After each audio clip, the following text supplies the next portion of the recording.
So in this video I'm basically going to be showing you how to take off the engine from the rest of the frame and body of these GY6 scooters. Some of the process may be slightly different on yours, but it's all generally the same.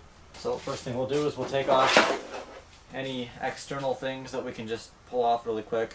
I've already taken the bucket off. There's plenty of videos that are about how to do that, and I've already made one. So the bucket's off, the floor mat's off, and what we're going to do now is remove the rest of the body panels.